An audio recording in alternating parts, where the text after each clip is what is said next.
So I'm going to tell you about Giles first before he comes on stage. He spent 20 years in advertising at agencies including Ogilvy, Agency.com and Saatchi before leaving to join a tiny and unknown startup called What 3 Words. He's going to tell us what drove him to leave a perfectly good job in Adland and how he harnessed his marketing and storytelling prowess to lead a tech-for-good startup that has democratised the way in which the world is mapped. Please welcome Giles Rhys-Jones. Thanks. Absolutely shocking photo. I think that's off an overnight flight to Mongolia from Russia first thing in the morning, and I retouched it.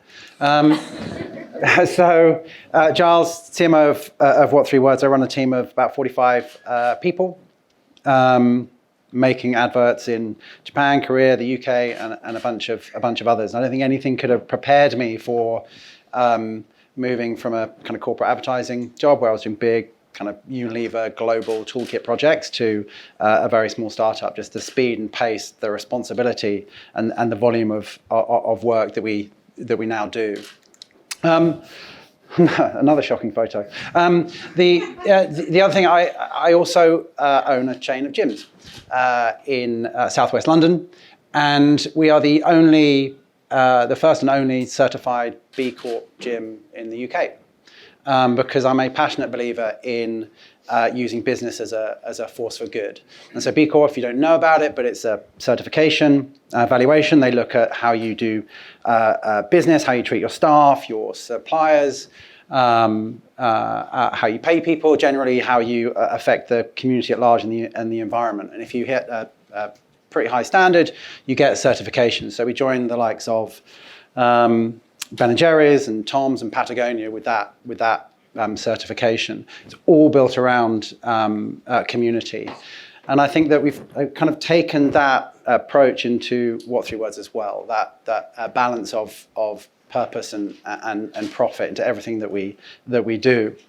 I'll start by introducing you to Gwen and Benji, who starred in our latest TV ad, and then I'll explain kind of how we do good. Hi, Gwen, right? Benji, I live just... Benji, of course, from... Yes. Hi. Bit of a weird one, but you haven't been getting any of my parcels, have you? No, love, can't say I have. It's just I've ordered quite a few things online recently, and with our addresses being so difficult to find, I can see why it might get...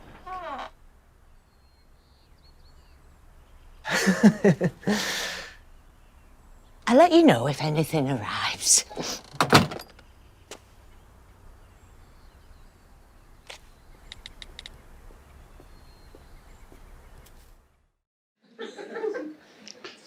So not saying that's a documentary, but that is a situation that is repeated up and down the country hundreds, thousands of times, in fact, all over the world, because the world is actually really quite badly addressed, quite poorly addressed. And in certain parts of the world, the implications can be far more significant than just not getting your packages on time.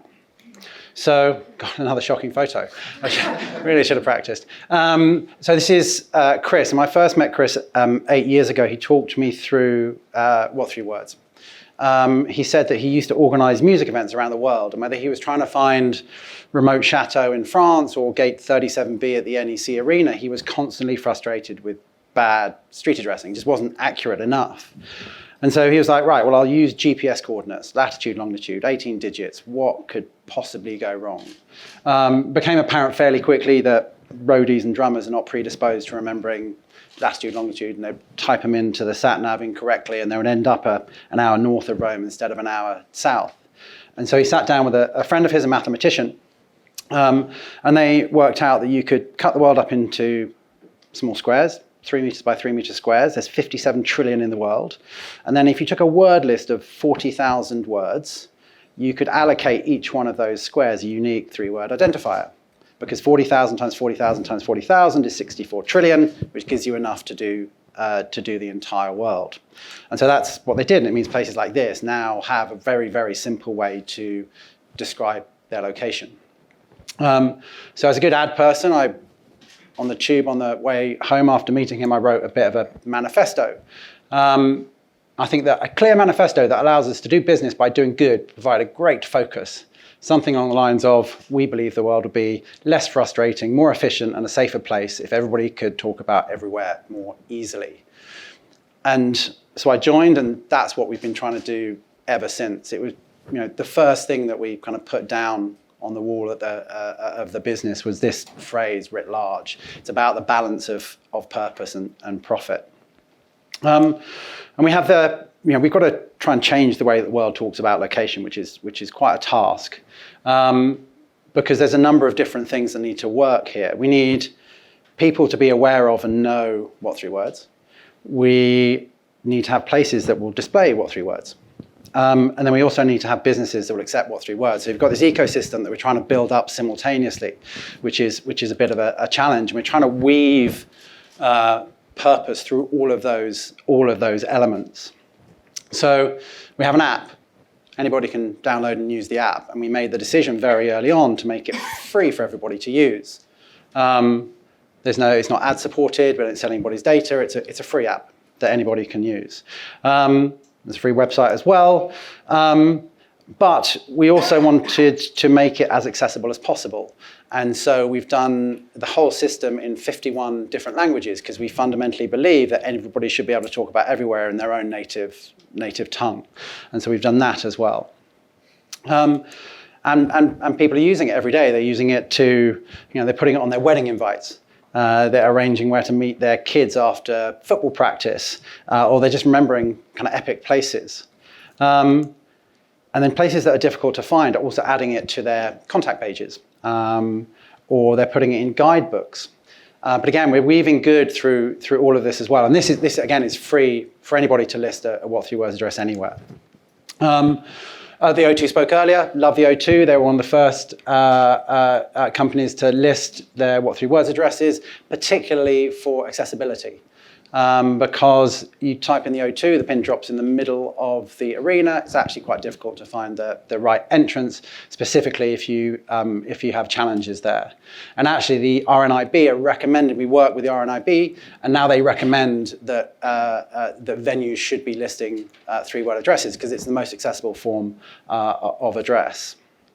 The way we make our money, because we're for profit, is we sell our code to businesses. Now, if you're a delivery company and I can save you a couple of 100 yards on a delivery, doing that 100 times a day, and you've got thousands and thousands of employees, actually that adds up to be a fairly significant amount. We did a number of different tests in different parts of the world. You can save about 28% of time if you use what 3 words addresses versus street addresses. And then you look at the ecological impact, reducing carbon emissions, reducing congestion, and those sorts of things. So you can get a taxi to pick you up and drop you off at a what 3 words address. You can get a pizza delivered to a what 3 words address. You can type a what 3 words address into a checkout field, and it will recognize it. And people like DPD and DHL and Every will deliver to what 3 words addresses. It's because it's really, really simple. Now, we just signed actually Mahindra, which is a large auto manufacturer in India. There are 14th car company. You can get to a Mercedes, a Ford, and say 3 words, and it recognizes it. It's a bit like this. Hey, Mercedes. How may I help you? What 3 words? Glass, keys, rooftop. Select an entry, please. Number 1. The route is being calculated. Please follow the road for 700 meters. Not the longest trip in the world, but you get the gist. So it's that easy to communicate location. And there are many other instances actually where it's really important that you can do that. And emergency services is one of those.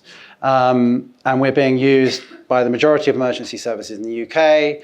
Australia are now using us. Germany, Canada, and the US are all using what 3 words. They will accept a what 3 words address. It's one of the first questions you get asked when you dial 999 is, where's the emergency? If you're at home, great. If you're not, it's really difficult. And they can't automatically pick that up from your mobile phone. That technology is not particularly widespread.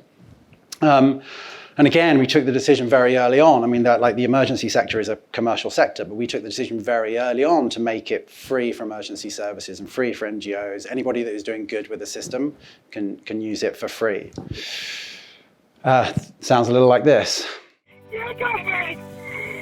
I need to know the address. Is anybody there with you? My daughter, who's 7. Okay, I'm going to send you a link, okay, so if you can open it. Good figure. Audio. Brought in. I've located you, okay? So super simple way to communicate location. And actually we have a channel that picks up when anybody talks about this on social media. We had 3 yesterday where we used exactly like this. So you either have the app or we can send you a link and you can read out the 3 words. But actually we do much more than that, and we lean in on this. So we hold webinars, we produce leaflets and templates that emergency services can use to tell all of their tell the public about what 3 words. And we do that for all of our commercial partners as well, actually. So the marketing team that I run, we've made adverts for Mercedes-Benz, for Tata, for Sony. We got awarded D&AD for an ad we made for Airbnb because it's much easier for us to make content for them. They push it out on their channels, and actually it's a really effective way of us getting reach. But we do this extensively for emergency services. We're about to kick off at the end of this month our Know Exactly Where week in the UK, where we will coordinate all of the services to push out the message. It's all part of our kind of purpose and doing good. And this is happening all over the world. So it's not just emergency services, but we're being used in the biggest informal settlement, the Rhino camp in Uganda. They're addressing people. They're literally giving them house signs. We're being put on signs for water safety. And actually, we went out to Ukraine a couple of years ago to train them on how to use the system in emergencies with the UNDP. We were used in Afghanistan. This is something that we didn't even know about. But when they were evacuating people, when the West pulled out, they used what 3 words to locate these people. For us, this is about embracing serendipity. Because actually the way that the emergency services in the UK came about was there was a British Transport police officer who was watching NCIS Los Angeles. Now NCIS Los Angeles had weaved us into the storyline. Someone had been kidnapped, they left the 3-word code in a book circled with black ink. They were like, what is this thing? And LL Cool J jumps up and goes, that's what 3 words. It's like the best moment of my life. And they locate her, they send in the choppers, there's guns, it was epic. But he watched this and he was like, that could really help me. And so he started using it individually, and then we heard about this and we started helping him. So one of the things we do what 3 words is kind of embrace and help to drive serendipity, because you're never quite sure when what might actually work and hit someone. So there's lots and lots and lots of things that we do. We do a lot of brand partnerships. Brewdog launched a beer with the what 3 words address of their the entrance to their place up in Scotland, and there's a whole host of other things that we do to try and drive this. Brand level unlocked, when someone starts to ink their body with your brand for a memorable place. But again, we're trying to weave good into all of this as well, and so we've worked with a number of TV shows around emergency services. I'm fine, Giles. I always am. Oh my God! I ain't got too bad. Wait, just don't move, wait. Hello? We need an ambulance. On fast state, I'm not gonna call out. Use the locator app. Hang on, wait. Giles, I found a signal. Oh, thank God. 1 second. Conrad, fish cake, everlasting. Did you get that? The locator app. A little bit fast and loose in the US but anyway.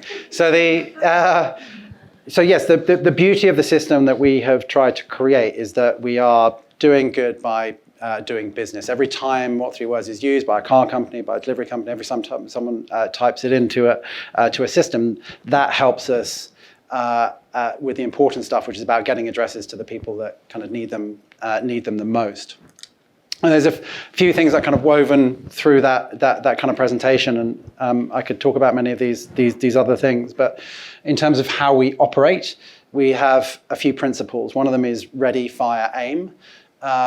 Speed is everything for us as a startup. We've got a certain amount of funding. We're burning through fairly quickly. A perfect plan next week is not as good as a pretty good plan now. So speed is critical for us. Someone else talked about innovation earlier and trying things. We have an 80-20 rule with 20% of our time and budget is set aside for trying new things, measurable innovation. If it doesn't work, you've learned something. The other mantra is make new mistakes. Everything we do, we try for scale. So we template everything so we can roll it out quickly. And then I talked a little bit about embracing serendipity.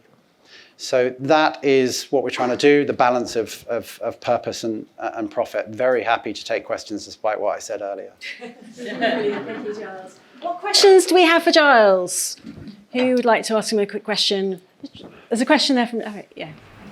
Do you have an accessible API, or is that something paying? We do have an accessible API. It's based on volume. So if you're a small business and you don't hit a certain threshold, then it's free. And I think that the interesting thing is addresses aren't free. Every time you type in a street address into Uber, they go and check that address with an address database. The address database passes back a PIN, and that costs money. We're doing exactly the same thing. So there's a bit of a fallacy about whether addresses are free or not. Actually, if you're a commercial entity, you have to access and pay for a database. Brilliant. One more question? What's your commercial tipping point? Because you obviously started up burning cash flow. What's the point of where the kind of sunrise is on the financials? Sorry, I just lost me there for a bit. It's an interesting challenge. We are currently making revenue, which is good and positive.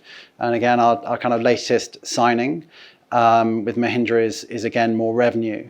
And we've got a kind of prediction of kind of when we're going to be profitable.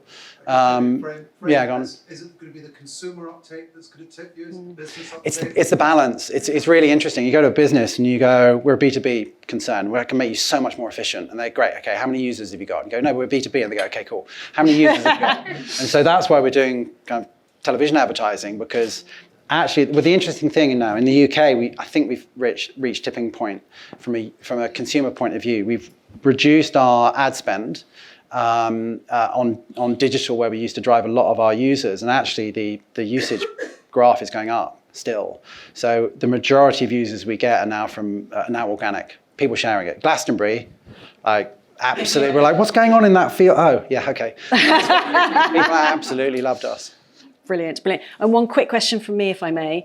There's another one there. Oh, damn. Okay, go for it. Thanks. Giles, it looks like you've embraced a lot of serendipity on the way with the different use cases that you've shared.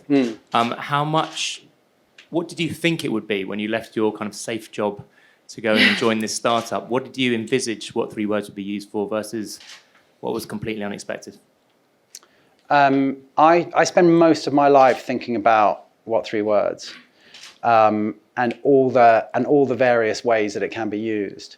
And many of us do. So nothing has really been surprising. I think there's been a couple of moments where we've just gone, okay, wow. I think one of the first recordings we had in emergency service usage was, the whole office went quiet. It was a proper okay, even if this doesn't pan out in the way we thought, that was worth it. The other one was when, the way that we designed our logo was to be a hashtag for location. You can write it, you can type it, you can gang sign it. I can't say gang sign. You can team sign it. And the first time we saw someone report, I think, a water leak to Thames Water, and all they did was / word, and Thames Water went, great, thanks very much, we'll fix it. Again, that was another moment which was like, wow, we strive to normal, strive to boring, where people just go, oh yeah, that's a location. Brilliant. Thank you so much, Giles. Massive round of applause. Thank you.